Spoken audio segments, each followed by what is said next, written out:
My name is Carol Costa. I'm pleased to be the president of the Armory Quadrangle Civic Association, which is the association that represents this Armory Quadrangle area and most of the downtown.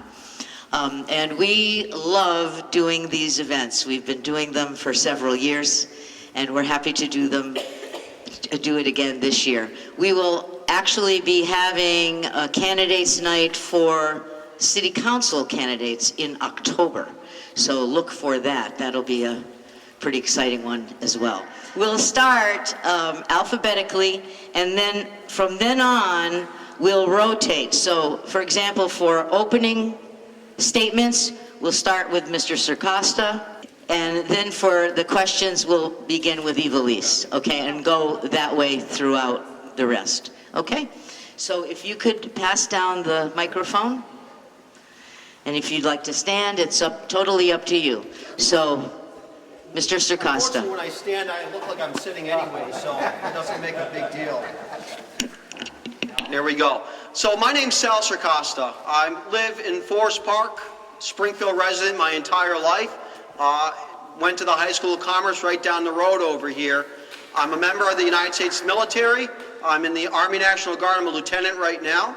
A lot of people in here were asking me to bring cookies. A lot of people remember me. I used to own a bakery down at the Excel's Bakery and Cafe. Unfortunately, I brought no cookies. It probably would have been a good political thing to do, but I didn't bring any. You know, I don't want to take the full 2 minutes up. I want to just simply say, why am I running? This is why. Looking at everyone here, I think people love our city.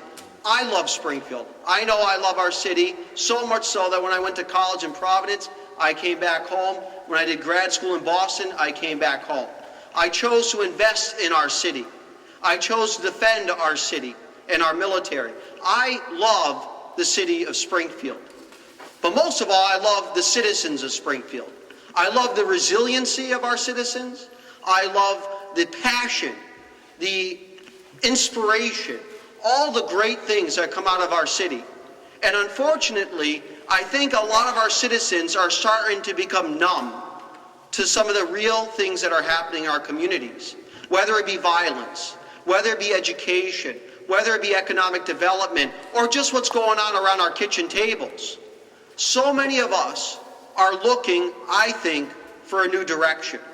What I offer is a new approach, a fresh approach, one that's not as politically connected as most politicians in our area. So throughout these next few weeks, you're going to hear a whole lot from me and from the other fine candidates here.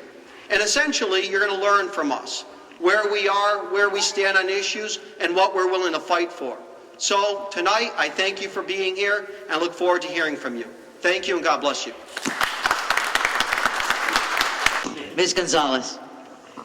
Good evening. My name is Ibelis Gonzalez. I am a resident of Springfield since 1986. I've been in and out of Springfield, live in Maryland, came back to Springfield. My husband said, what is this about Springfield that bring me back? I don't know, maybe it's the people that I want to fight for. I am a mother, I have 6 girls. If somebody have girls, they know how tough that is. And all I want to do is fight for you, work for you. Because you choose me to do a job, I should be doing that job that you choose me for, not my own agenda, but what it is for the city. And like Sal say, we know this, you guys love the city. We just need to be back again and learn again to love it. Because we really love this city and we can do so much for it if we work all together. But like Sal, he said not 2 minutes, but I'm not taking the 2 minutes. Thank you.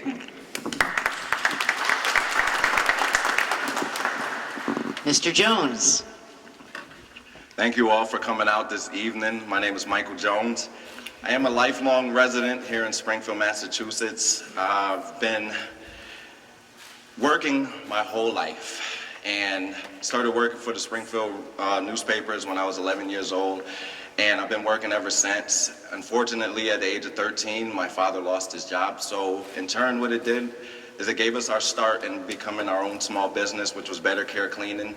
And what I learned by that was how to become a manager, how to become a person that hires, how to create business, and how to talk to the different municipal departments that we were involved with doing federal contracts, houses, and businesses in the area.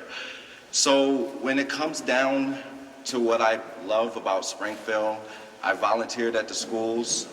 I've also been a coach of a baseball for Pee Wee Reese League. Also, my desire to go to college didn't happen because I was a DJ on the radio for Springfield College. And right before I got ready to sign up, Universal Records came and got me.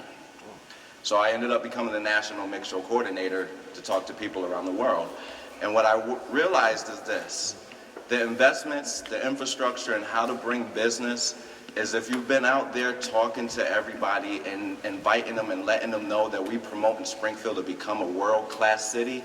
That's what I'm here to do for the people of Springfield, is to make sure that everyone that is here can have affordable housing, jobs, and new places to go to.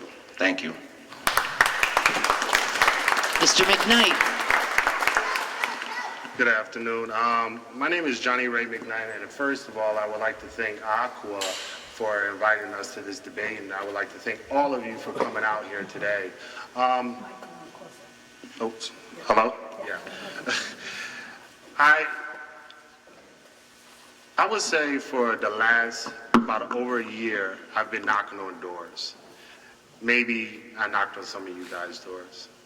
And there's been a common theme with all the residents, and that common theme is that they're fed up with the crime, the failing schools, and the self-serving politicians. We need to do away with that. We need someone that's going to be in office, that's going to fight for the residents, that's going to put you first. And I believe I have the integrity, the passion, and the drive to do that. And I would hope on September 8th that you guys will consider me and vote for me for mayor of Springfield. Thank you. Hello, everyone. My name is Beverly Savage. You're probably wondering who I am. I'm a mother of 8 with my husband, George. He's a father of 8. And we were born and raised in Old Saybrook, Connecticut. I was born and raised in Old Saybrook, Connecticut. I don't hide the fact that I was raised in Old Saybrook, Connecticut. We brought our children moved them here 18 years ago. Our oldest is 31 and our youngest is 11. So we have much experience in that arena. I went to business school, and the last 24 years, that is not the extent of my education. The last 24 years, my husband and I have been mentoring, being life coaches, and ministering in jails from Connecticut to Ludlow. We moved to Florida. We moved to Orlando, Florida, where we were ministered there. We were pastors there, and we helped seniors develop programs that were raising grandchildren. I'm in the business of building relationships and finding monies to get these relationships bridged. In Springfield, in my viewpoint, I would like to help them pull together the socioeconomic development in the city. There's much work to be done, from crime to putting programs in the schools that would give us low retention rates.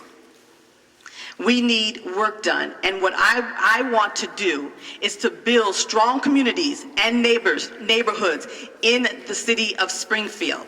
So I hope that you vote for me. My mission statement is helping people keep pace with a growing economy and community, and this is what's needed to build us strong before even this extravagant project comes to town, which is known as the casino. Thank you. Good evening, ladies and gentlemen. My name is Miguel Soto. I'm going to sit down, because I'm older than these young fellas and ladies. And I feel more comfortable this way. I'm 58 years old. I'm married to Sue Craven M. Soto. My wife is right there. She's been a community person for years. But anyways, I'm passionate about the city. And I also want to thank the Quadrangle for basically hosting this event and all the people that came out. Okay, the neighbors, the citizens. I'm really proud of what we're doing here in Springfield. These people right here that want to represent you are basically part of what we've been building for years now, over 8 years, okay? I want to take the time also to the supporters, especially people who's been working really hard, like Linda in Ward 8, the president of the Indian Orchard Citizen Council. She's been back after so many years, and I want to thank you for that. She's here in support also. I live in Springfield for the past 11 years. However, I've been in Massachusetts most of my life. I went to the Navy for 6 years. I was traveling the world, basically. I've been to Africa, Afghanistan. I've been to many places, Spain, you name it, I've been there. I met a lot of people. My first 9 years in Indian Orchard, I was meeting a lot of people, and I knew about Springfield. And I thought that through the involvement that I had through the Ward 8 Democratic Committee, I was able to bring delegates to the state convention. And not only delegates, but also people, young people involved in our community, bringing awareness about the votes that were very, very important to make sure that we all be part of this community. And this is what you're seeing right here. Before, over 8 years ago, you used to see basically the same old folks doing the same thing. And now, after a few years of doing nothing, here we are. We want to represent you. We want your support. And we want to thank you for basically being here. Thank you very much. Before we begin, the first question has to do with the role of all Springfield neighborhoods and residents. We'll begin with Ms. Gonzalez. How will you encourage the involvement of residents in all Springfield neighborhoods to become engaged in our city? How especially will you inspire the residents of underrepresented populations to feel more ownership and empowerment in the future of the city? And how can you encourage our young people to stay in the city and contribute their talents toward its success? Well, first of all, I will go neighbor to neighbor and talk to you guys and check what you really need to bring us together. There's tons and tons of programs that are good for our city, but we don't get to choose from them. The young people need venues, they need places to go. They love music. Give them something about music. They want to be heard. Their ideas can be converted with our ideas of our age and mix them together, and we can, we will prosper. We have to find out what it is that we really, really need and work on that. I have gone out there, and people want to be heard. Okay. Mr. Jones? Thank you. I would go out to and notice that in certain neighborhoods, we always have different problems in every neighborhood, and each one has different things to address. And in certain areas that I've been in, I've noticed the neglect of certain areas, and what I would like to do is encourage each and every one of them, the process of what to do and who to call and how to make a file for your neighborhood, and encourage them also to go door to door and meet with their neighbors to get out the house and get involved by reporting things. Also for the young people, it's been my intent to inspire them, teach them how to fill out applications, encourage them to work smart, not hard, and teach them the whole process of how to survive here in Springfield. Thank you for the question. I think the first thing we have to do is strengthening our neighborhood councils. I think they play a huge role in our city. So I think that's the first thing we have to do. And the second thing I would have to say is engage with the colleges and universities that we have in this city, and collab with them on some of the same ideas that we have, and going in the right direction, the same direction that they're going into. Also, I think the mayor needs to be visible. I think the mayor has to be visible in every single community. You can't forget any communities. One thing I've learned over the year and a half of running is that basically, knocking on doors, you'll hear what their concerns are. You'll hear everything that they want to be done in this city, and I think a mayor has to be visible. So I think just keep on going to the communities, and don't overlook any community. I would like to bring the residents together by this. Number one, bringing residents to the table so their voices can be heard. We need to be more local government friendly to the citizens and residents of Springfield, other than just giving you orders. I also would like to be able to bridge relationship by having the First City Youth Council. The First City Youth Council will do this. They would be an advisory to the City Council, because too many high schoolers are uneducated about how civil government works. And we can bridge a relationship with our youth by bringing them to City Hall. Thirdly, I would like to also have this city be more immigrant friendly, because the demographics of this city has changed so much over the years. Everyone that can say that they grew up here, they've been here for 10 years or 15 years, whatever it may be, we all know the demographics have changed, and we have got to become a city that's more user-friendly. And that's what I plan on doing upon becoming mayor. Thank you. Beverly is so right. This community have changed drastically. And if you allow me, I'm going to have a little shout with my Latino-American family here. Hola, damas y caballeros. Es un placer que usted venga esta noche. Es muy apreciado que ustedes están aquí con nosotros, ¿ok? Le doy las gracias por su presencia. I think that basically what we need to do is encourage families to come together and also encourage jobs. Small business is the engine that drives this country. If we encourage small business through any ethnicity, whether you're black, Latino, white, whatever, Portuguese, Polish, just bring them and help them. As the mayor, that's what I'm going to encourage. Small business, bring the Afro-American community, the Latino community together. Let's celebrate together. Let's encourage them to own the front businesses that are vacant right now. And this will be a better city, not only through that, but through the arts and the dance. Our young men and women are crying to dance, okay, and get involved. They want sports. They want soccer. They want baseball. They want to be able to do everything. Thank you very much. My time is up. Thank you. Thank you. I think it's a very simple step. The first step is working with things that already exist. You have Maria Perez here from the Women of the Vanguard, very little political support.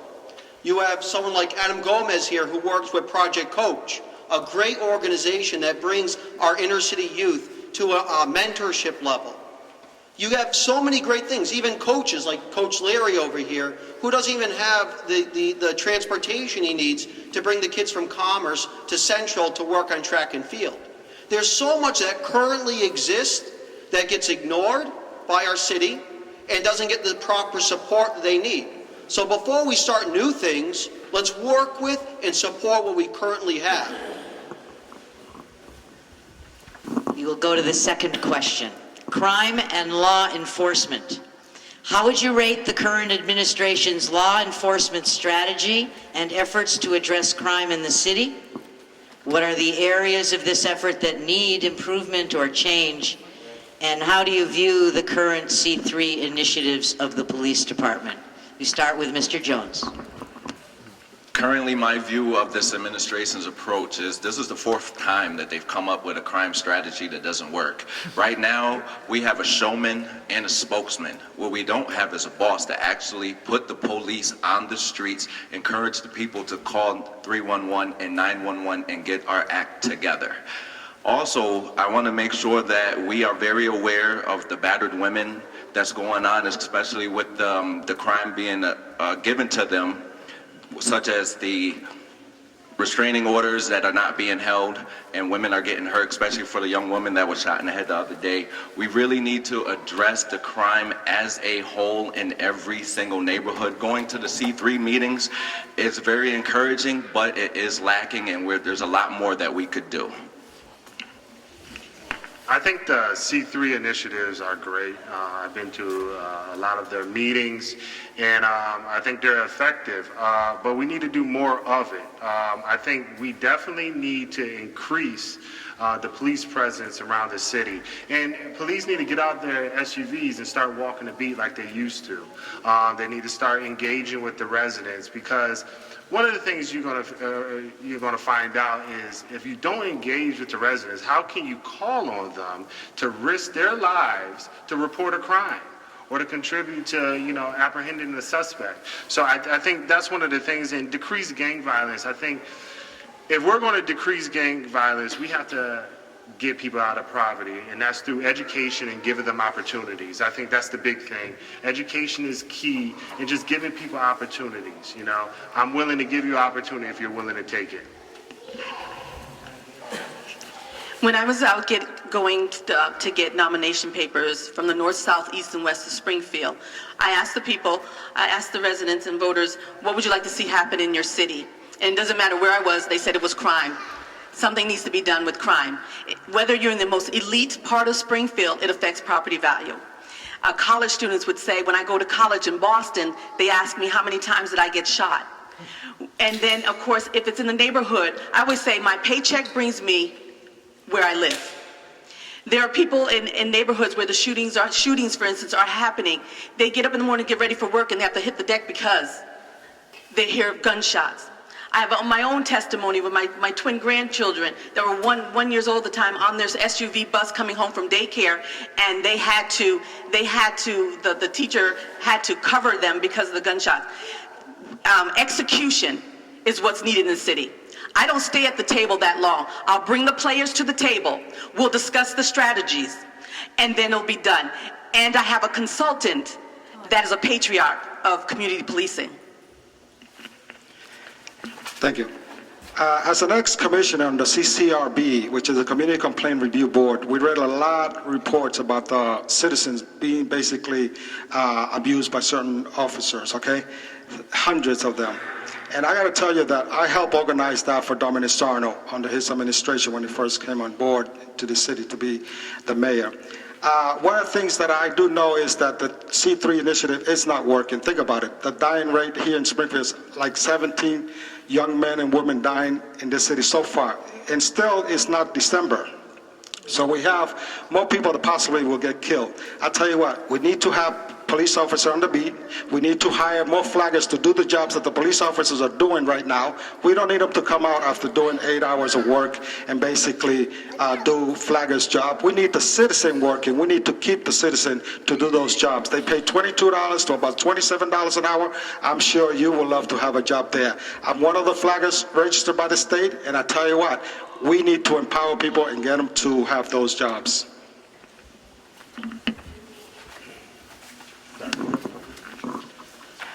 I'm a current member of the Community Police Review Board. I don't think the mayor's fired me yet, but I haven't received any emails lately.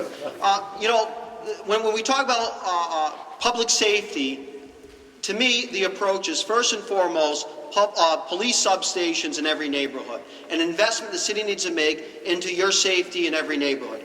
Secondly, we need to bring back the police commission board. We need civilian oversight of our police department so that citizens have an input on the way our police department is run. The third thing is a back-to-basic approach. Have cops walking the beat again. Have them mobilize on bicycles. Bring back the horses for our downtown neighborhood and things like that, I think. And the fourth thing is preventative measures. Work with our youth. Get our youth more interested in becoming a cop than becoming a gangster. Help our youth in sports and in mentorship to do a preventative measure to future criminal issues.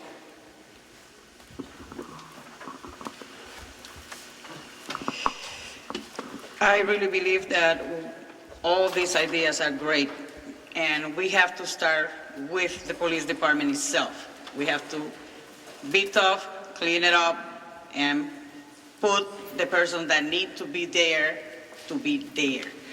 Give them the tools that they need to approach the community, not to harass the community, but to approach it. Give the community the sense that they used to have before, that they can call the cops and they will be there not 2 hours later, but right away, because that's why you call them, not for them to come 3 hours later after it's done. Half of this will be avoided if they actually show up. Talk to the youth. Talk to them, tell them, ask them, why are you doing what you're doing?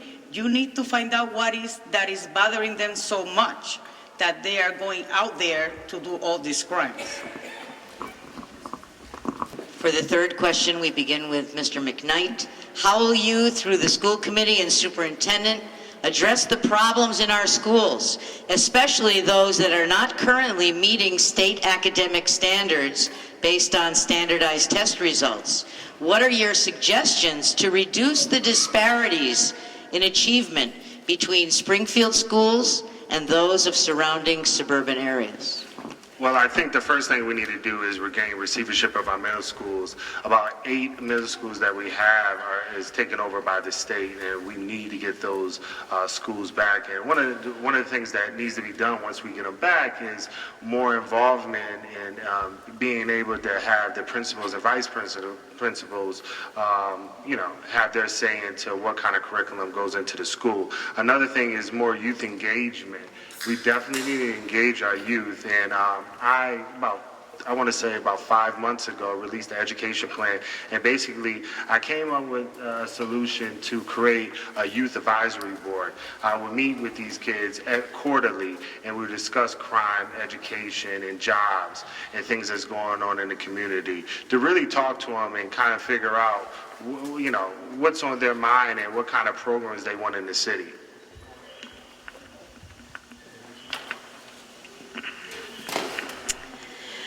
One of the things I would like to do as mayor that educators, parents will be able to engage in is we don't have stipulation or prerequisites to testing. Some children have anxiety testing. Some are dealing with social issues at home. I don't know if I have time to say this, but I'm going to try to be really quick. I had to fight for my son. He was a third grader. He's now 14, here in school in Springfield. And when we were in Florida, he was going to stay back for the second time because he failed the FCAT. He's an AB student. It started to affect his self-esteem.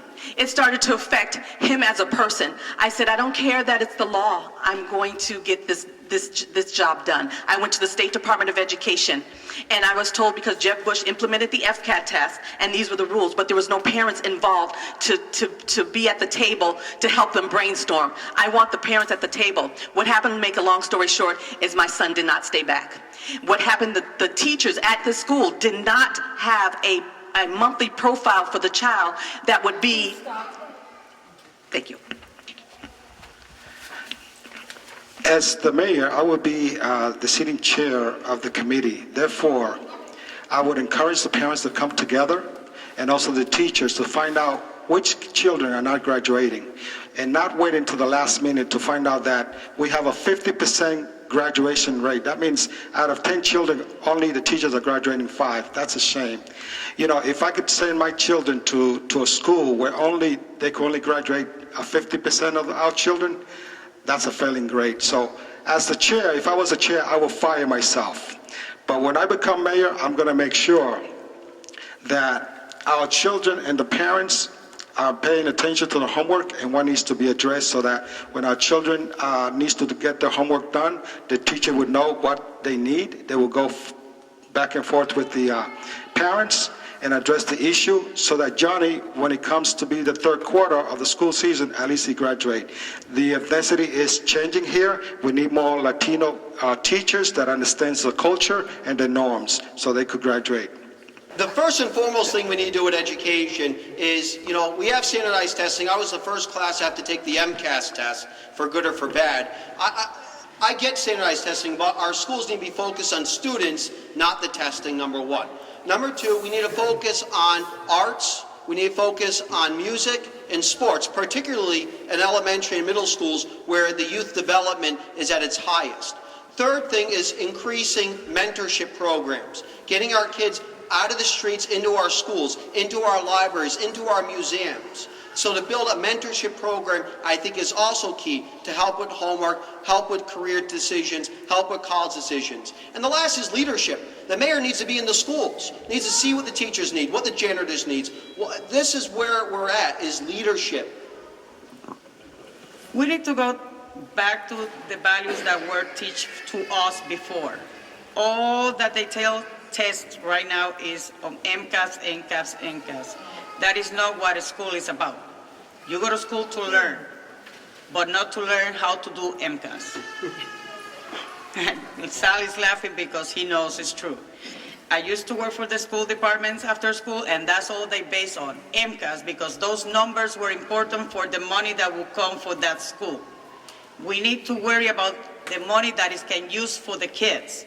We need to do more vocational in each school. If Commerce was used to be a great school for secretarial administration, why cannot be that again? Putnam, we know that it's a trade school, but the other high schools, they should have some trades and some vocational, so when the kids come out, they have something to do. We need to recognize our at-risk students and provide more tutoring. We need to make sure that there's more after-school programs for them to get involved to. We also need to make sure that we can start training them for job in real-world situations instead of just test. I would like to break it up a little bit instead of overwhelming and causing the kids anxiety, as one of my partners said. We need to make sure that we are preparing them for life after school, teaching them how to be a grown-up to fit into society. The next question, Beverly, will begin. Okay, I'm going to keep to my time. Economic development. Economic development. How do you plan to attract more businesses to Springfield, and how will you encourage those small businesses already here to stay in Springfield or expand? First, I would create a forum for small businesses. I don't know what their concerns. We don't get a lot of people to attract to Springfield because they're in fear of the crime. I don't know how we're going to attract small businesses. So there's some things that have a domino effect, and we're going to have to get control in these areas as an administration, and we will under my administration. Under my administration, I would encourage people from out of town, out of state, to come into the city and see our spaces that are beautiful, and basically encourage them to have at least a year or maybe 2 of free taxes to encourage them to come in. And then after that, when they get established, they basically will be in the tax roll. That will be an incentive for a lot of people. But also, try to reach to the community, those young men and women that are graduating, and trying to encourage them to open up their own business. And also help the local businesses, especially the card vendors like downtown, to make sure that if they want to invest in a locality, for instance, we should help them with the initiative money to start their business. That will be a great help. And people will be taking an active part in trying to be part of this community. And as you all know, small business is the engine that drives the economy. When I moved back from Boston, I opened a coffee shop at the X because of 2 reasons. One, the X needed a lot of help, and I live right at the X, so I wanted to help it. And 2, there's not a lot of positive businesses. When people go out at night, they have to choose from a bar or a restaurant. There's no coffee shops open late. There's no positive areas for us to interchange good ideas and philosophies and things like that. Out in Boston and Providence and Hartford, they got all these great new businesses. Springfield needs positive businesses. We need coffee shops, bookstores. We have Dr. Seuss, and we don't have a place to sell his books in our city. We need to bring back these positive businesses, whether that be a tax relief program for new businesses, for entrepreneurs from Springfield, from college students to keep them here. And we also need to expand that into the areas that need it most. Not the wealthy areas, but the areas that need help, that need coffee shops and something positive to hang out with their friends.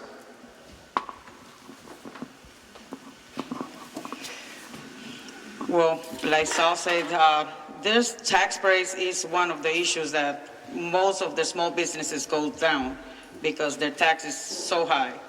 But we have to attract more business by opening up a little bit later, have people go to Mass Mutual. When they go out, there's nothing to do in downtown.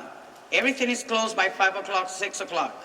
We have to encourage them to continue opening. That gives people more job opportunity because you will have to hire another people to be in that time.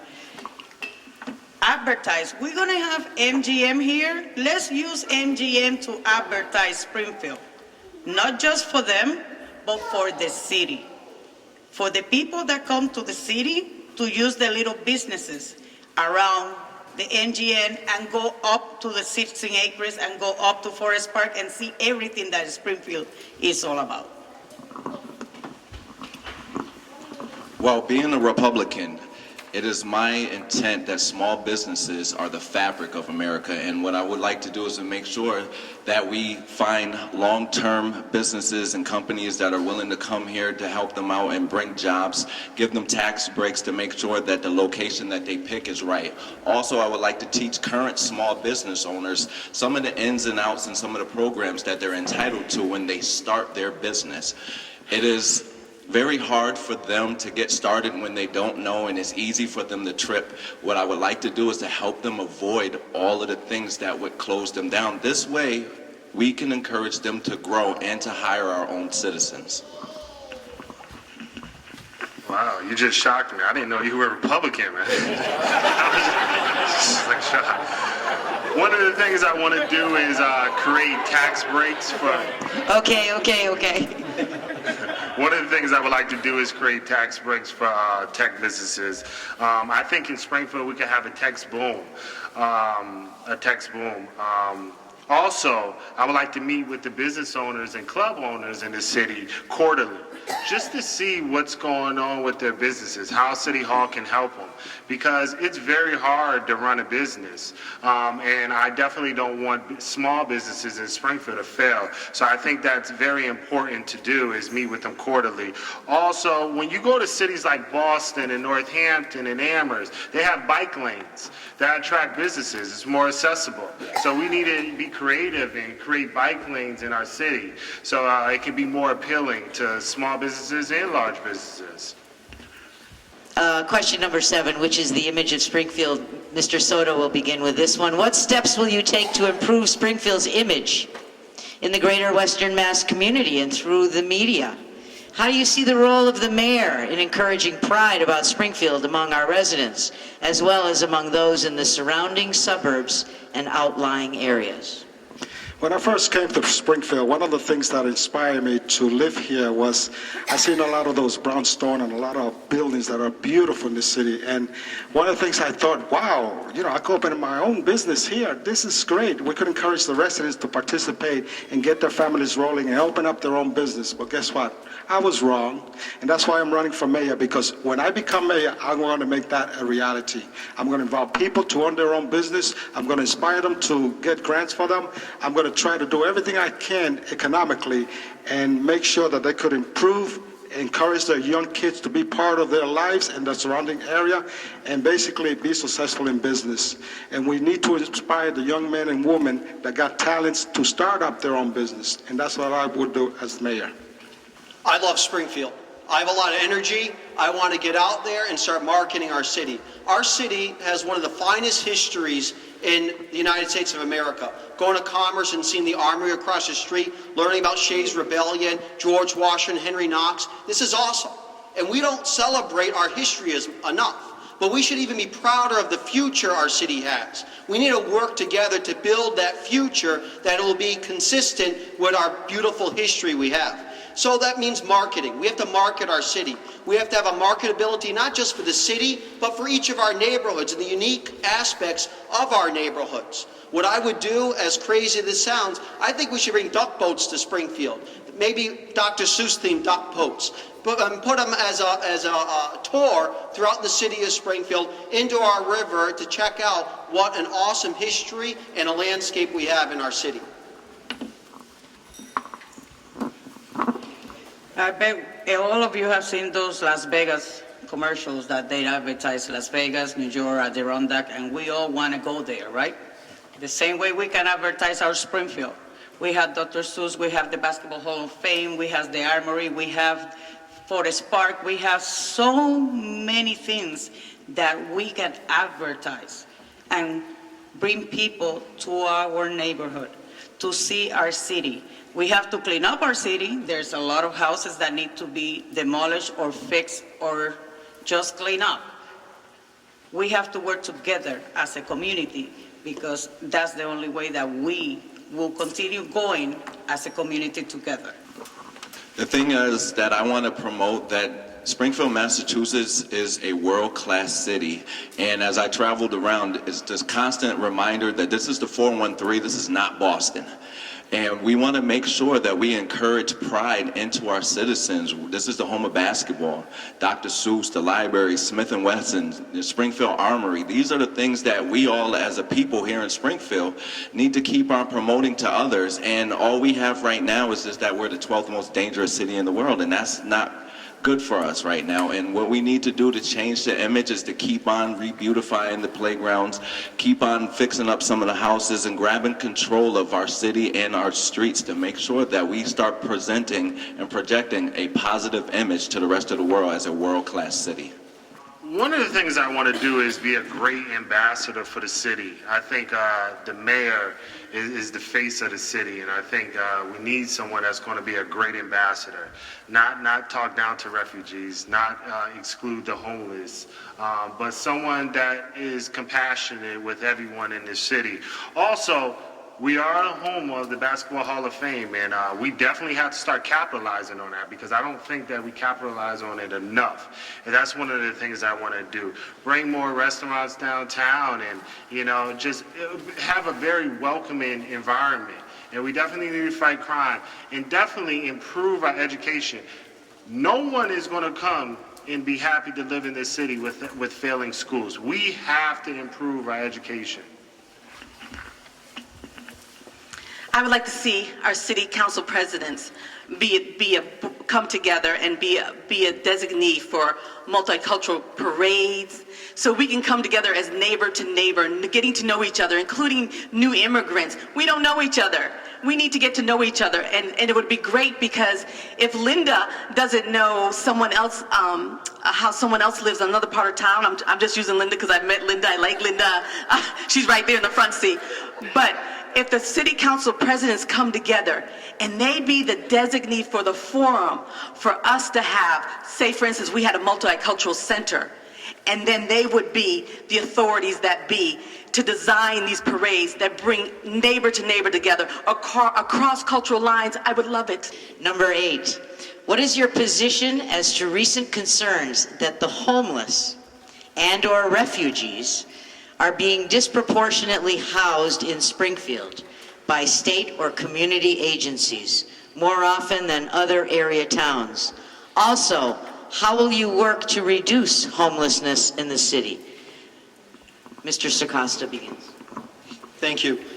You know, a leader has to be tough sometimes, and one of the areas that I have to be a little tough on is this area. I think we need a moratorium on new development of low-income housing until we fix what we currently have and until the other communities around us start doing their fair share.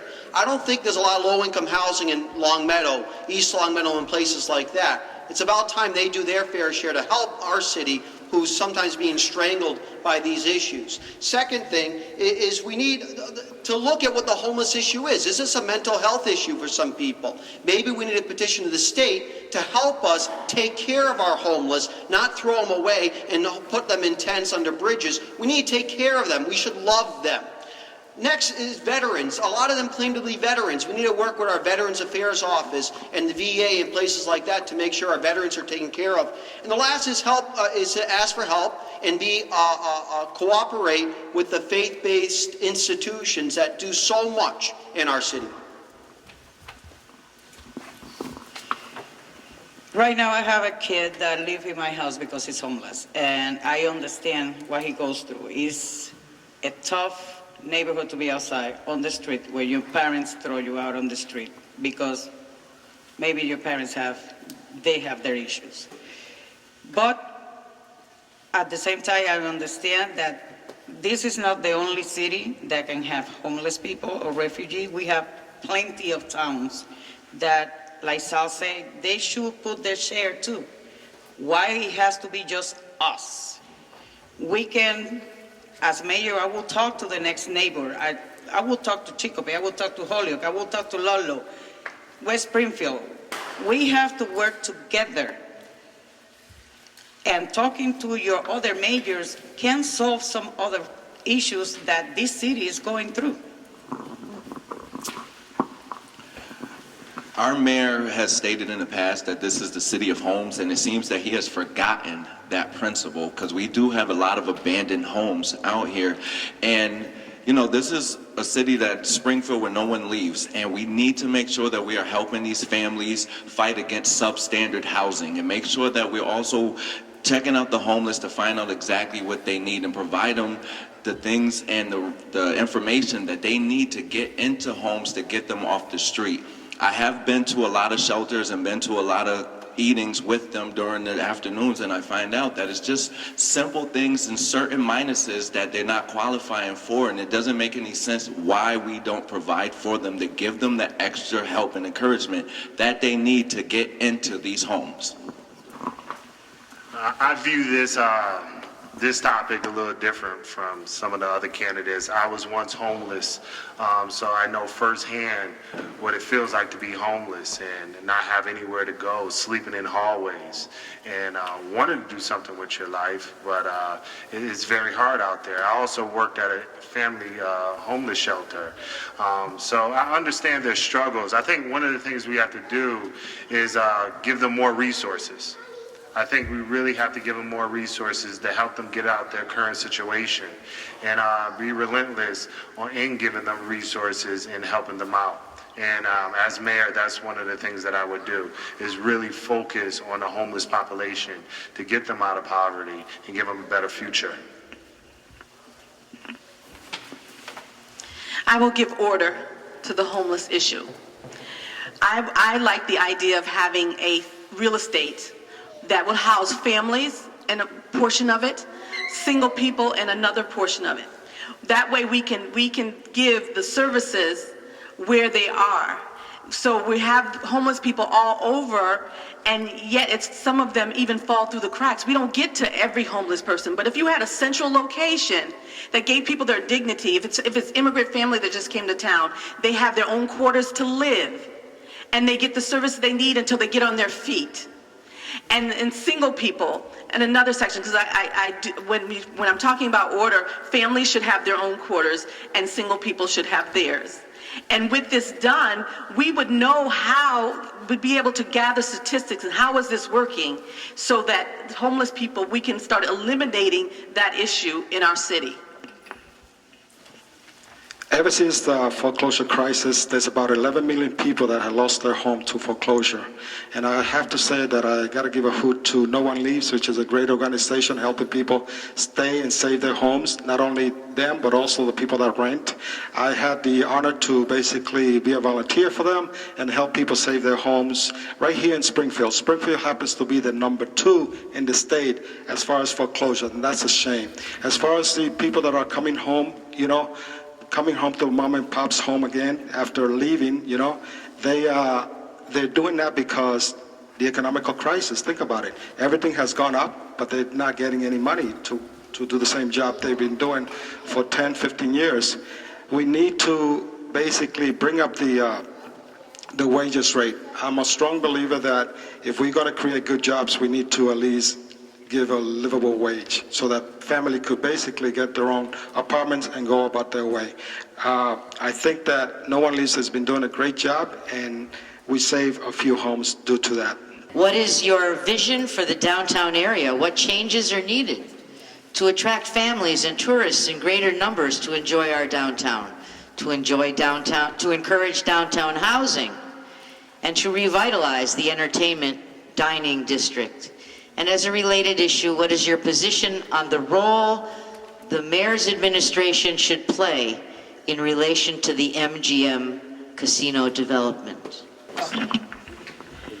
Well, my vision for that area, I always love downtown. I love to come downtown and walk around.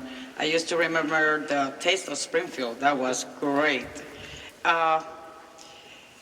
We need to encourage more housing before the casino takes over everything else. We need to encourage our tourists, our families to come down to downtown, to go to the museum, to see this beautiful architecture that we have in our houses. It has to be cleaned up. Doesn't matter what, it has to be cleaned up, and we have to work about that. My issue about as a mayor, administration, my relation with MGM, well, I will hold them accountable for everything that they offer. I want those 3,000 jobs that they offer. I want to see that everything that they say that they offer, they will be done, and I don't want the businesses that are there right now to be destroyed.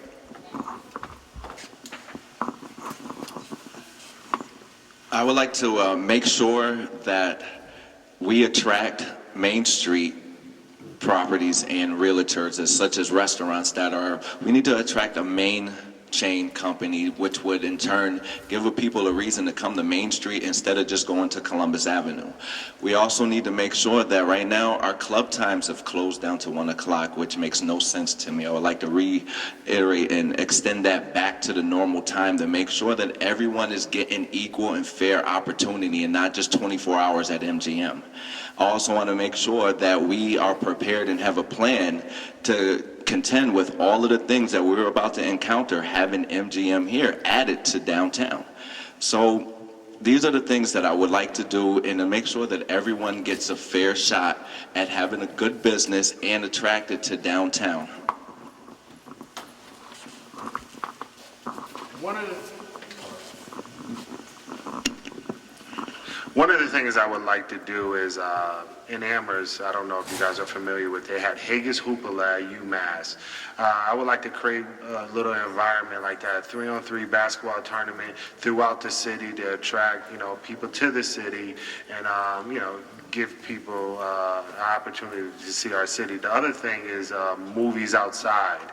I think that's one way that we can have a unity within our city from all different neighborhoods coming downtown and watching movies outside on a particular night. And as far as MGM, I was never for the casino. I think that it was an irresponsible choice. You don't put a casino when you have 40,000 people living below the poverty line.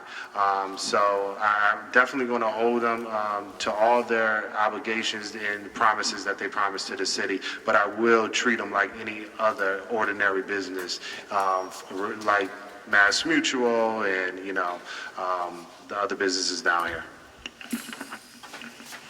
I would like to see an information center created because it could be the focal point to have all the beautiful sites that we have in Springfield, such as the Basketball Hall of Fame, the museums, that tourists can come in and have a view of what's here. They don't have to figure it out. We have it already laid out for them, and they would begin to visit these places. As well, with the MGM, I'm not going to complicate it any further than it already is. I will complement it, so I will be a strong mayor to this project, because as a public servant, it is the voice of our citizens and residents to be heard, even with this, as I say, extravagant project coming to Springfield. The voices of the resident citizens need to be heard even more. So I intend to do that as a public servant.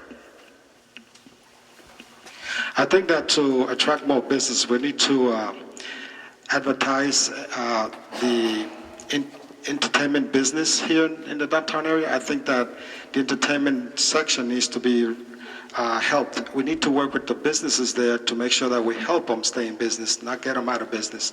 As a Green Commissioner, I was able to bring $987,000 into the city, almost $1 million.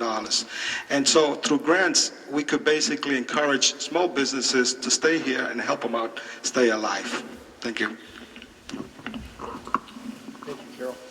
I was at Symphony Hall a few months ago, and what I remember clearly is once the symphony was over, people did the 100-meter dash to their cars to leave our city. Why? Two things, I think. The perspective of it's being unsafe and violence. And the second, there's not a lot of businesses. You go outside Symphony Hall, it's dark. There's no businesses. No one's welcoming a tourist into our city, into our businesses. So that needs to change clearly. MGM, the mayor needs to be objective. Right now, I don't see that objectability right now. That needs to be a major perspective. There also needs to be a vision for our city, not just MGM, but the entire city, our entire downtown at the very least.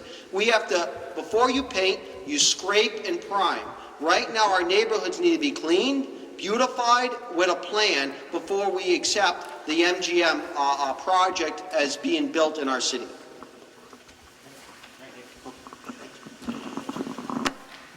We'll begin with Mr. Jones on question number 11. Michael, should the Correctional Alcohol Center of the Sheriff's Department once again be located in Springfield?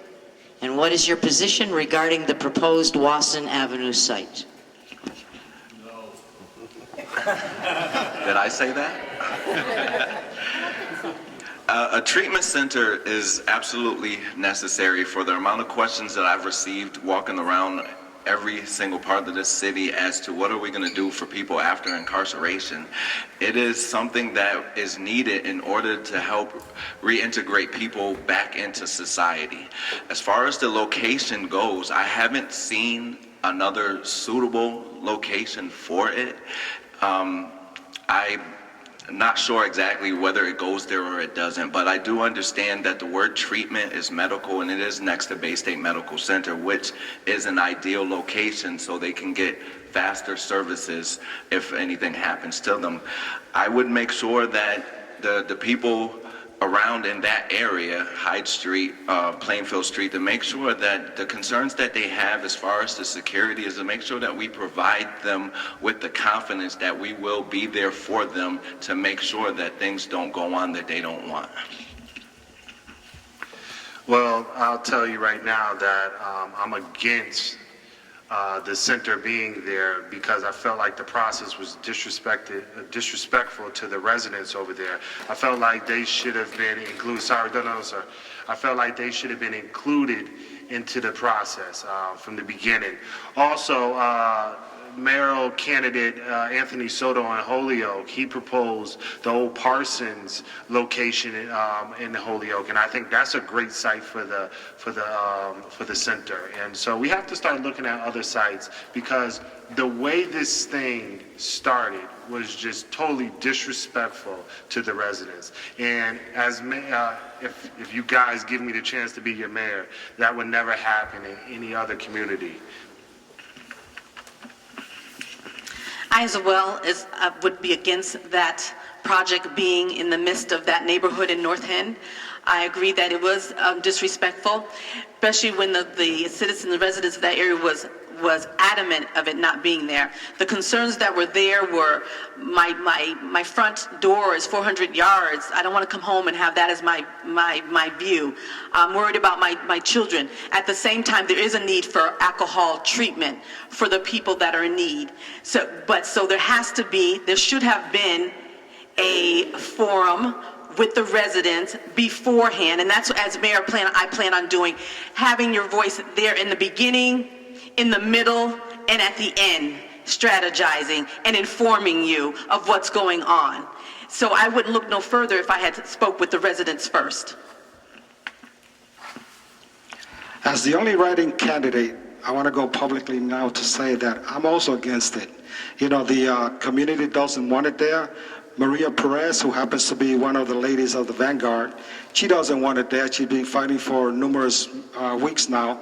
And the residents told her and a couple of leaders there, like, Saida Luna, that they don't want it. So if I was the sheriff and the mayor, I think I would hear the public and the residents there, because they have some concern about the children there and the families that have invested money there, that basically retired in the area, and they have their homes and they want to rest. They don't want any people or any person who has a drug abuse problem or alcohol problem around their children, around the community, around their investment. So as the mayor, I would tell Sheriff Ash, I think we should pack and go while the residents are speaking, because as you know, without the votes, the mayor cannot make it this time around. Thank you.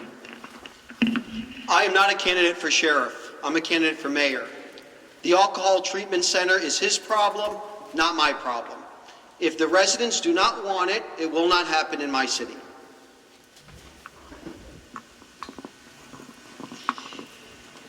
This is very dear to my heart because I was one of the first persons that was out there telling the people what was going on. I was working to get those signatures for these people to know what was going on. It is not a treatment center educational. If you are caught, you go to jail, you're prosecuted, you become an inmate. And that's when you can go to the so-called treatment facility. It is an easy way out. And it was great on Howard Street, fantastic. They were supposed to be there only temporary and they lasted many, many years. There's plenty of places that they can move to. Ludlow is open with a lot of land. Industrial Park has a lot of land available. These people don't want it, and I'm right behind them.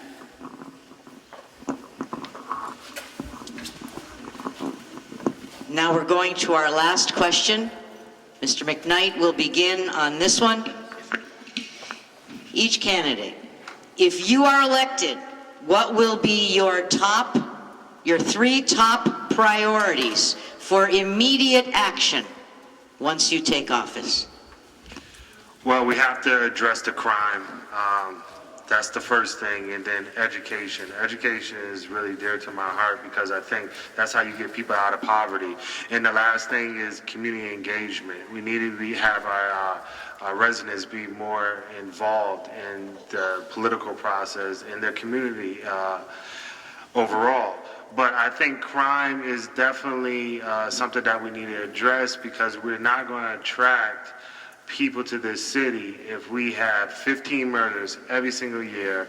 And education is the next thing because we're not going to attract families to this city if 50% of our middle school kids won't graduate high school.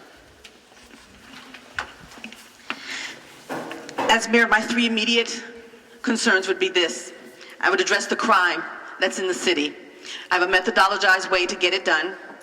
As well, I will revisit the trash removal fee by taking the burden away from the citizens. I will revisit that concern. It was a promise made, and I still hear it when I'm out in the public amongst voters. 3, I will immediately collaborate with the school committee regarding an attendance initiative for our children in the schools. Because when you have attendance initiatives, the children want to come to school because they're going to be rewarded. And the school that wins that, we're going to create awards with local businesses that will partner with me to make this happen. As the mayor, the first thing that I would do as soon as I come in would be to energize again the CCRB, Community Complaint Review Board, to represent the citizen of this city.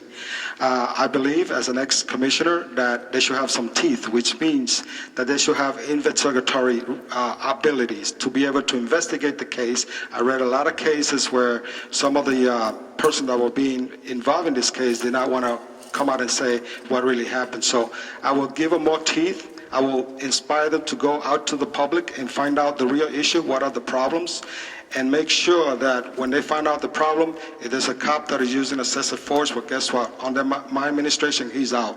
Okay? That's what I would do. And I will basically work with the school department to make sure that our superintendent of school is graduating our children. We're going to basically look at the ratio of the people that are being graduated, make sure that we have teachers that are competent to be able to teach our children. So I think that the arts is a very important things to attack, and the sports for our city. Thank you. Thank you, Drew. Top 3, it's hard for me to just pick 3. First thing is authentic leadership. City Hall needs to get aired out. City Hall needs to stop endorsing political cronyism and start having authentic leadership in our city departments. So first thing is authentic leadership in cleaning out our city hall and our various departments. Second thing is our youth. We need a mayor who loves our youth. Every day, all day. Our youth are not only our future, but they're also our present. And we need to care for them and give them everything they need to be successful. And the third thing is crime. Crime if crime's reduced and we take authentic leadership on crime, businesses will flourish, our schools will get better, and people will want to move back to Springfield once again. Like everybody, we want to address crime. That's the major issue here in the city. Besides that, the education. We know we have to do some restructuring, but it is true that we need to see our departments. We have to restructure every department on the city. You don't pay any of these people. We don't pay as taxpayer any of these people that work there. There's people that work, and I love it when I find somebody that actually work, but there's people that don't. And if we don't start with our government to make it effective, we cannot do anything down the road because everything will be lost in the shuffle. I believe that this city and City Hall needs a real working person and not just political science. I am a real manager, and I will bring real management style back to the city. I don't have any friends inside of City Hall, and I will let them know that right away. I will also be taking a Chief Scott approach to policing this city. As you know, he was a former chief in Holyoke and did a good job. It's just that he didn't have the support of the mayor. And I feel that being at the top, you might as well take control of it and put the pedal to the floor. Also, I want to make sure that Springfield is remembered as the city of homes. We have way too many blighted homes, way too many things going on with code enforcement, forcing people out of their homes. We need to make sure that we let them know that the buck stops here. We've finished the prepared questions. The night is getting long. It's warm here. Many of you may have some questions you'd like to ask the candidates. What I'm going to do is give each candidate, we're going to finish it this way, each candidate 30 seconds to say why we need to vote for you on September 8th. Okay? So 30 seconds, wrap it up, and you all can clap. All right? We'll begin with Beverly Savage. I would be your mayor. Like I said, my mission statement is helping people keep pace with a growing economy and community. I would be the mayor that would be your voice. I would be the mayor that would hear your voice. And that's the gist of what I will be as your mayor, who I will be as your mayor.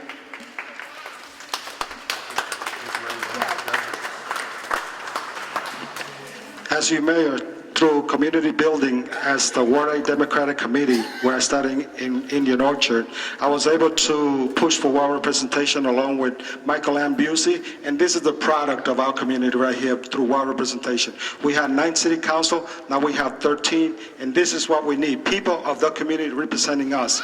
And as your mayor, I'm going to inspire the youth to get into the arts through the council, to get involved in the family, and also get the churches going, get people to go back to church, get their nourishment that they need each and every Sunday, and possibly other days too. Thank you.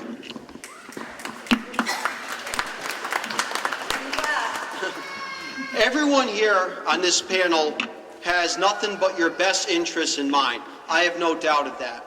I've been able to meet everyone here, and I'm nothing but impressed, to be honest with you. But not one of these individuals is a politician. Everyone comes from communities, from jobs in the real world. So now you'll have an opportunity to see each of us, to ask us questions, and to look into what we are all about. But if you conclude that you would so humbly give me your vote on September 8th, I'd be very appreciative of that. Thank you, and God bless you.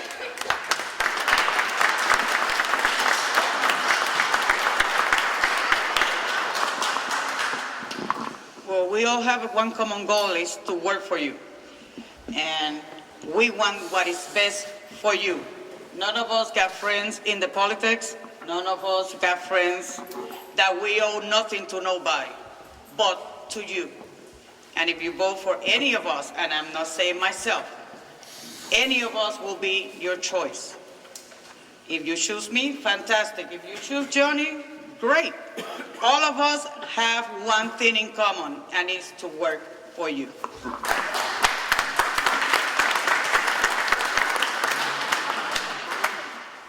If I become your mayor of Springfield, I want to make sure that it is your voices that is represented. It is your voices that will be heard and that will bring Springfield back and turn it into a world-class city. My name is Michael Jones, and I am running for mayor of Springfield.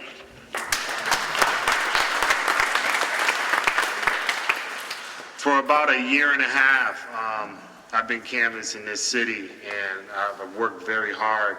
I think I bring fresh ideas and a new vision for this city. And I have to tell you that if given the opportunity, once in City Hall, you will see some changes. You might not like all the changes, but you will see some positive changes. And that's what I want to do if I get elected to mayor.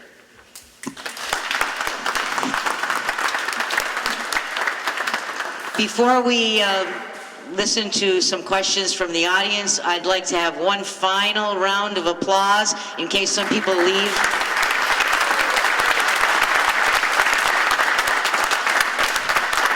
I don't remember an election in a long time where there were so many challengers for such an important position as mayor in the city of Springfield. And it's really an honor to have had all of you challengers here this evening and to have heard your ideas. So, Salvatore Sircosta, Evilise Gonzalez, Michael Jones, Johnny Ray McKnight, Beverly Savage, and Miguel Soto, thank you very, very much.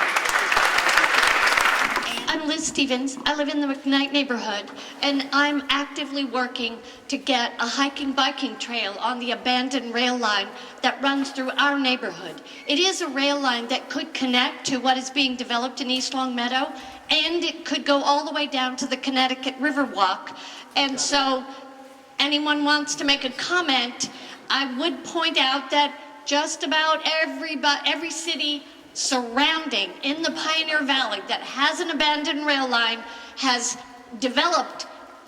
The federal and state funding is available, and I personally think that the city of Springfield is negligent in not applying for those funds, and I would ask anyone to indicate whether or not they'd be willing to do that. Well, I will be definitely interested in doing that. As you heard earlier, I want to increase bike lanes, and I think creating bike paths is very essential to our city just to attract people and new residents. I also feel like my grandmother used to say, where there's a will, there's a way, and with me, you have the will, and I will make the way.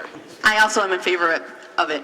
If you can get me 10% of your neighborhood's petition to sign what you would like to have, I will review it, and I will get the Park and Rec Department involved to make that landscape happen. I've already done that. As your mayor, I will make sure not only McKnight, but all our city, basically, that have children in it, they need to have a bike path, okay? Bottom line, we live in this city. We want our children protected. We want our children to have a healthy place to play. And as your mayor, if it goes to East Long Meadow and it goes to Long Meadow, we should have it in those areas too, so I will support it. I had a question. You guys are speaking about like the homeless issue, and I'm thinking like, what are you guys gonna do about that? Because as far as like homeless, lately they've been going by the majority. It's like if it's more people of this gender or this race get the apartment because it's more of them. And what are y'all gonna do about that? Because that's what's hindering a lot of people for getting the apartment, because they really are going by race. As far as apartments that's going on, what are y'all going to do about that as far as being a mayor? So you feel that there's discrimination in terms of providing housing? Well, discrimination is unacceptable. So, first of all, I wouldn't tolerate that. And if you brought it to my attention, I would address it because it's just unacceptable. Equal and affordable housing for all is necessary for us to look past the lines that they are drawing in our community and in our cities, especially with the homeless. It is not just brought just to race. Everyone needs to be able to afford these houses, and we need to provide programs across the board equally for them all. By the way, if any of you would like to ask a question specific to one or two candidates, you can do it that way as well. Gentleman in the back. This is a question, actually, the second part of number 10, if you wanted to glance at your questions. I think that that libraries are actually an important part of not only a city, but the various neighborhoods within the city. And I think a lot of the topics that we've covered this evening could be helped, alleviated through developing, funding various projects, through the neighborhood libraries, making sure that their infrastructure is solid so that we can continue that through the various generations. I mean, the lovely Carnegie Library that we have across the street is a perfect example of what we need to support and continue on. Thoughts about making sure that our library system is funded so that additional programs can be utilized. Thank you. I think that with our libraries, I agree that they need to be used more, okay? And some of the hours that we have in certain areas of different libraries doesn't coincide with everybody's work or school schedule. But what I would like to do is to make sure that some of our after-school programs, such as the arts, music, and things, are put into the library system, so therefore we could bunch the funding that we need to help establish these libraries as main projects inside each community. Anyone else wish to? Sure. I think, libraries are essential, absolutely essential. I spent way too many hours in my libraries in college.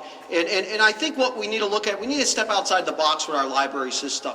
I think with our police substations could be attached to our libraries to secure the funding necessary to keep our libraries open. And on the other wing, maybe look into renting it to a coffee shop or a place that people will gather together in a positive atmosphere around books, coffee, and things like that.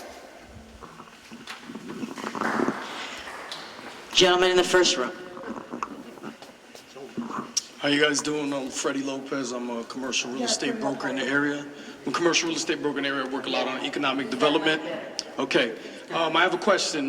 There's a big disconnect with the employees of the city and the citizens of the city. A lot of the people that work for the city leave here at 5 o'clock. They're gone. But they take all our money with them. So they work for the city, they're employees of the city, but they spend all their money and pay real estate taxes in another city. What would you do to try to alleviate that vacuum effect that's taking place? Because a lot of our money is being taken out on a daily basis by our teachers, by our officers, by our firefighters, etc. And then they're not really connected to the citizens, so they don't take pride, they don't have any passion in what they do. What would you do to alleviate that problem? Well, right now, I know that the city employees, they're supposed to live in the city. They have a waiver for a year. After that year, but now they're extending it and extending it and extending it and extending it. Well, I just checked in the city of Springfield, and department heads, they're supposed to stay here. And they're supposed to hire from Springfield within first before they can go to any other town. Right. The residency rule right now applies to department heads. So I guess actually that leads to a question about whether or not I would like to answer that the question. candidates support residency. I said this a while ago, about a year ago, that if elected mayor, I would enforce a residency requirement for all city employees and department heads, because I think it's important. If you live in this city, you deserve a city job. You can't send our money to Agawam and Long Meadow. We have to hire people that live in this city to increase our tax base. I will not promise something that I can't give you.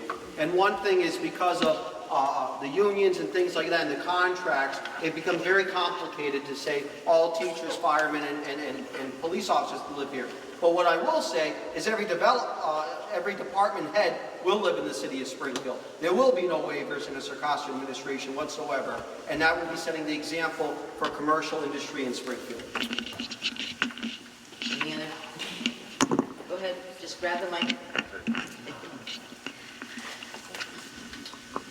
If you want the prosperity of the city, you need the liabilities of the city, which is to be taxpayers. So under my administration, that would be reviewed as well. I believe in strong communities and neighborhoods, and that takes from the leadership on down to make that happen. And it's unfair that so much money is going out of the city. There's less commitment to the city. We're left holding the bag, so to speak, as residents. And so that will be reviewed. As you mayor, I'm going to make sure that the contracts that come into the city are given to the local people first, residents of Springfield. Because when you get $1 million contract, okay, and you got people from outside, Isla Meadow, Belchertown, New York, wherever, Boston, and they come in here and they drag all these millions of dollars to their community, and they basically spend it in their community. So I encourage small business people to be part of this contract, to be able to get those contracts and work in the city, spend the money in the city, buy stuff here, and basically that will enhance our community. Question from the woman at the top of the stairs. Hello, my name is Kim Rivera, and I'm running for City Council Ward 6, and I'm here to ask all of you. You talk about crime and safety. How many of you attend our C3 meetings? I have been attending them for 3 months now, in the morning every Thursday at 10, in the evening every Thursday at 6. I have not seen not one of you come and address any of the meetings. I'd like to know, you're saying it's important to you for crime, safety, but I don't feel that you're really working with all the communities, and I want to know why have you not attended those meetings? In Forest Park. Beg your pardon? Our statistics are low. We've been doing a great job working with the police and the community. That crime is getting low in the area of Forest Park, that they're actually addressing. Yeah, earlier I said, I don't know if you were here, I said you do a wonderful job. And I do attend the meetings in Mason Square. I have not been able to go to all the C3 meetings, but from what I see in Mason Square, they do a really great job.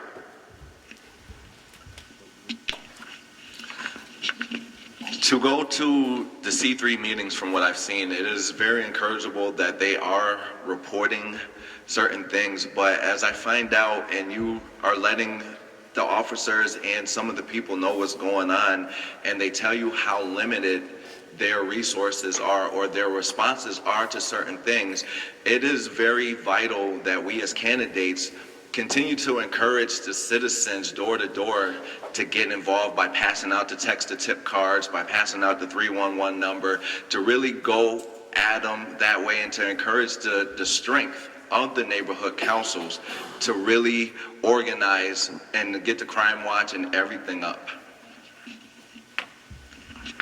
I'm very honest with you, Kim. I have not gone to one. I work all day. I don't get out until 6. By the time I make it over the bridge, I'm done, because you know what I'm working on, the other project that we have in Watson Avenue, and that has consumed my life. I will assist at one of the, but I hear what Yolanda posts in her, believe me, I read Yolanda, I read what you post, and I have people over there that tell me how the meeting went.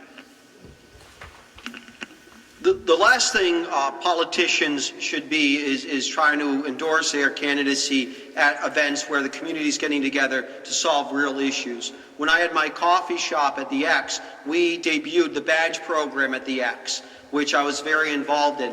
Trooper Michael Catone, who I served with in the military, is the one who brought together the C3 initiative, and I remember hosting a lot of those meetings at the beginning of that, so I was very much involved. I currently sit on the Community Police Review Board, so I get to see what's going on in all the various C3 initiatives throughout the entire city of Springfield. Did you want to answer? I did. I think you already, okay. Yeah, I did. You're just grabbing that mic back. Gentleman at the back. 2 parts to my question. Do you think high-density urban living is a good thing or a bad thing? And do we tear down too many old buildings or not enough? Speaking of old buildings, some of them, so in my opinion, are not worth being saved. And one in particular is the fire station right there in the middle of Winchester Square that has just been sitting there forever. It is I understand what the Historical Society is saying, but sometimes you need to move over and understand that if you haven't come up with a plan in 30 years, then there's no plan. We need to start making room for visual effect if we're planning on bringing in new companies and all they see is abandoned building after abandoned building. What we need to do is to make sure that we increase what we have and maximize it instead of just leaving it standing vacant. What was the first part of your question? Is high-density urban living a good thing or a bad thing? I think it's horrible. I think that, they had this study in Atlanta that when you put a lot of, poor people in one area, you don't get good results. But when they spread them out and they had houses for them, they got good results. They were homeowners. And I was talking about poor people, this is urban. okay, just high. Okay, all right. And the second part of your question, I think we don't do enough of it, and I think we need to do more of it. And getting back to you said talking about, I'm sorry. I think that we've been having a lot of buildings within the last few months, with historical significance torn down. And I get really upset about that because, we can't just forget about what some of the citizens that came before us did. And there's a lot of buildings here that are really nice, and we really need to do some research before we just go ahead and knock them down.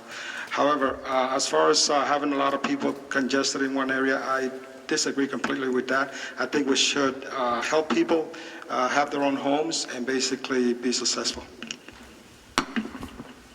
First of all, I think I'm going to make you the voice of Springfield. That's a very impressive voice you have. I'm a history buff. I love our history. I think we need to keep as many historical buildings as possible. I think the city should do a better job trying to bring people in to renovate these buildings up to the historical codes that exist. Secondly, I'm okay with urban development and increasing that urban development, but the city of Springfield needs to ensure that we have grocery stores, pharmacies, and the essentials for those neighborhoods to develop so that our kids are eating healthy, our elderly have the commodities that they need. As mayor, will you advocate and support an increase in the home visiting program budget for the city of Springfield? So you might be aware it got cut from $200,000 to $99,000. Would you advocate an increase allocation for that critical program? One of the things that were asked and that was brought up by one of the teachers is that a lot of the teachers, where your funding is coming from, they're taking their money and leaving at 3:15. They're not spending it back here. If you're going to support this project and support and help the students and their parents, how can you do this when you live in suburban areas and you don't know what these children walk through every single day on their way to school? If I'm mayor, I would ensure that the teachers that we have and the support for this project will be based around the support that we have of teachers living here in the area. As your mayor, I would support that 150%. The home visit works. In 1982, I used to be a paraprofessional in Lynn, Mass. And throughout the administration, one of the things we used to do was visit those children's home that were not graduating. So home visits is so important to graduate our children. So I will support that as the mayor. A quick response to that. We have a lot of teachers that live in our city and support our students all the time. I don't want us to be combative with teachers that move out. They move out because Springfield sometimes isn't able to provide the necessities they need. But I think we support our teachers that live here, and we try to encourage our teachers to move back. But Victor, 100% behind you. We need to bring the funding back. Not only would I support that program, but I would increase the parent facilitator program also. We need more parent facilitators in our school to reach out to the parents in the neighborhoods. Right now at Putnam, you got 1,500 kids and you got one parent facilitator. How in the world is one parent facilitator able to reach out to 1,500 parents?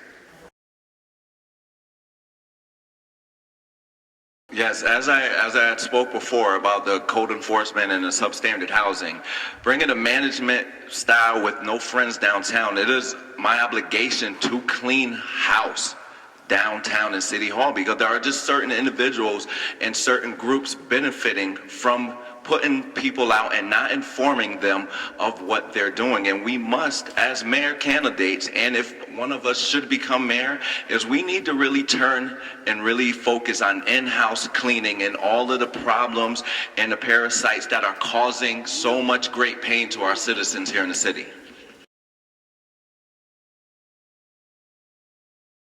The largest budget that I ever handled was $200,000. I do have an MBA from AIC, so I do understand how to manage a budget.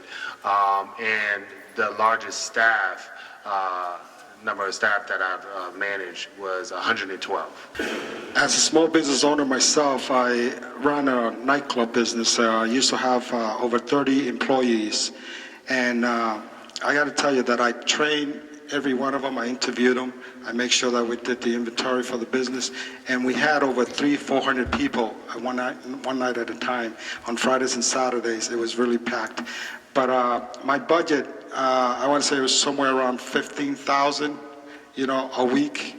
So as far as managing, I became a U.S. military man, and that is one of the greatest things to be part of, this great organization.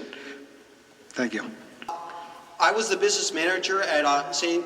John the Evangelist in Agawam, and we had over a $1.5 million budget, and we had capital improvements that we were going over and things like that. Also business manager for our family business industrial roofing company, which has over a $100,000 budget, and I was a small business owner as well. As far as managing people, I've managed anywhere between 5 at my coffee shop up to over 30 at the church I was working at. As far as leading people, as a lieutenant in the Army, I lead hundreds on a weekend and on a monthly basis. Other responses? Me. My husband and I, we co-managed, because we were pastors at we were with the family division of a church in Florida. It was over $1 million budget for the entire year. So we were co-managing that with the senior pastors as pastors. There's only 6 of us. So we had a budget for our children's ministry and the families ministry, and we didn't manage by ourselves. We managed with the 6 other pastors that were there, because in the multitude of counselors there is safety. We're not an island unto ourselves. So we were successful in managing that budget. And as well, that same church, when we talk about rails, that same church bought a property for $900,000. 2 years later, the city found out they wanted to put a rail through it, bought it for $2.3 million. The church split, and it made another church that was able to take, which was my pastor, and my husband and I as pastors, was able to take $500,000 and start a new church. Coming up in a Better Care Cleaning with my father over the last 30 years, managing and hiring and running a budget, myself was noticed by a person and a manager at McDonald's, and I was hired as the manager, never flipping a fry in my life. And one of the places that I really did clean up at that time was the Mason Square McDonald's, to the point that it was running very efficient. And right after that, they gave me the control of 5 McDonald's around Springfield, Massachusetts, to make sure that it ran. So the budget ran anywhere from $5,000 to $60,000 per day for each McDonald's that was under my control, which in turn brought down all of the surrounding local managers to come and meet us. I have not managed millions or millions or thousands. I'm a mom, and I've managed my budget. And yes, I have people under me. I work for the education station, and I manage more than 50 teachers, student aides, and I work for a company that I manage all the Hispanics in that company that was more than 150. But budget-wise, I know what 1 + 1 = 2, not like 5 like they try to do. And they will have to explain it to me just like they will explain it to all of us. What is you guys' plan in case of a natural disaster, for example, like the June 1st tornado? What is your guys' plan for keeping everyone in order instead of all chaos breaking loose? I'd like to answer that question. I would like us to have a central location for natural disaster, where resident citizens can get the water and the medical emergency kits in one location. I like that church over on Eastfield Avenue because I've been checking out real estate. On Eastfield, the Catholic Diocese owns that church right on Eastern Avenue, to turn that into a natural disaster center where resident citizens can get immediate help instead of them all everybody being scattered and racing for someone or entities to help them. One central location, we can bring in the federal monies, the state money, federal monies to help us with that. Anyone else? After the tornado, the next day, the Massachusetts Army National Guard was deployed for security purposes. I was one of the officers in charge of that situation down, and I have to admit, I think Mayor Sarno did an outstanding job bringing back our city from the tornado. So by all means, the state agencies are available, federal agencies, military agencies are all available. You take all that you can to bring together, you lead them, keep everyone calm, keep everyone happy, and you move forward with that. Any others? Last question. Yes, and this might be a good last question, short. If after the September 8th primary, the two top vote getters are Dominic Sarno and one of the other people at this table, not you, would you throw your support to Dominic Sarno, one of the other candidates at this table, or remain non-committal?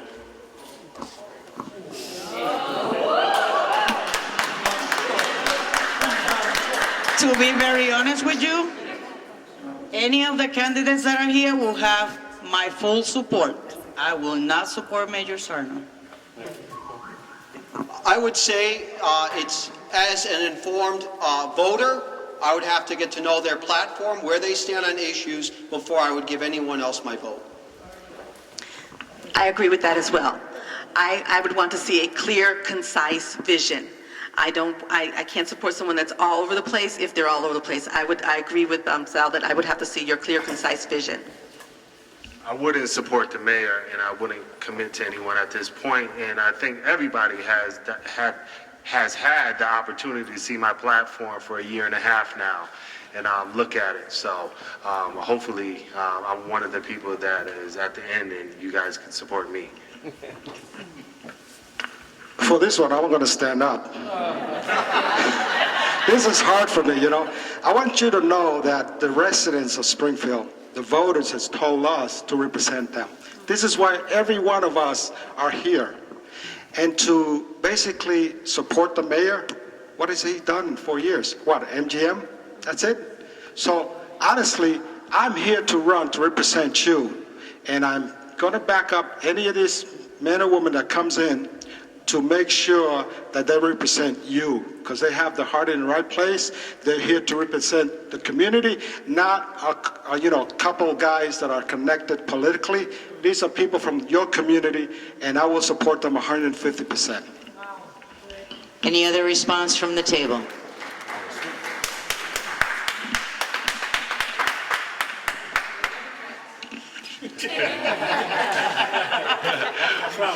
Yeah, just for a little while. I'm all up here by myself, but it's okay. No, clearly, right now, after 8 years, we got 6 candidates up here that are vying for mayor. Apparently, there is a problem that we are all here.